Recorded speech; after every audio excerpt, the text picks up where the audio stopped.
ഈ തിളക്കമുള്ള കല്ലുകളാണ് നമ്മുടെ കണ്ണുകൾക്ക് കുളിർമയേകുന്ന സുറുമയായി മാറുന്നത്. കഥ പറയാം. ഉത്തർപ്രദേശിലെ ബറേലിയിലാണ് ഇപ്പോൾ ഞാനുള്ളത്. ഇന്ത്യയിൽ തന്നെ ഏറ്റവും കൂടുതൽ സുറുമ വ്യവസായങ്ങൾ ഇവിടെയാണ്. 1794 4 തലമുറകൾക്ക് മുൻപാണ് ഷാവേസ് ഭായിയുടെ ഈ സംരംഭം ആരംഭിക്കുന്നത്. അതൊന്ന് നേരിൽ കാണാനാണ് ഞാൻ എത്തിയിരിക്കുന്നത്. പുരാതന ഈജിപ്തിൽ, അതായത് BC 3100കളിലാണ് സുറുമ ആദ്യമായി ഉപയോഗിക്കപ്പെട്ടു തുടങ്ങിയത് എന്നാണ് ചരിത്രം. ശക്തമായ ചൂടിൽ നിന്ന് കണ്ണുകൾക്ക് സംരക്ഷണമൊരുക്കാൻ സുറുമയ്ക്ക് സാധിക്കും.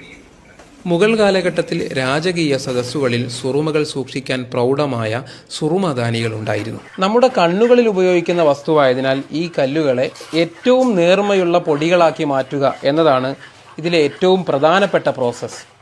അതാണ് ഇവിടെ നടന്നുകൊണ്ടിരിക്കുന്നത്. സുറുമക്കല്ലുകൾ പൊടിച്ചെടുക്കുന്നതിന് മുൻപ് നിശ്ചിത സമയം റോസ് വാട്ടറിൽ കുതിർത്തിയിടും.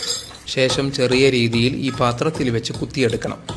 പിന്നീട് അവ ഇങ്ങനെ നേർത്ത പൊടികളാക്കി മാറ്റിയെടുക്കാൻ അല്പം സമയമെടുക്കും. ഏറെ ക്ഷമയോടെ വേണം ഈ ജോലികൾ ചെയ്യാൻ.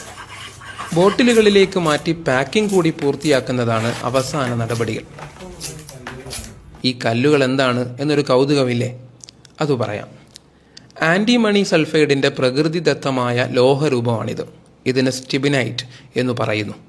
മൊറോക്കോയിലെ അറ്റ്ലസ് പർവ്വതമാണ് ശുദ്ധമായ സ്റ്റിബിനൈറ്റിൻ്റെ പ്രധാന ഉറവിടം. പർവ്വതത്തിൽ നിന്നും ഖനനം ചെയ്തെടുത്താണ് സുറുമ നിർമ്മാണത്തിനായി ഇത് ഉപയോഗിക്കുന്നത്.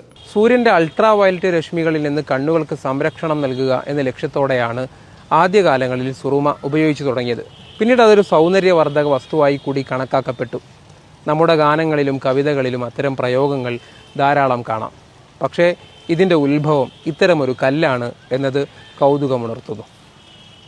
വീണ്ടും കാണാം.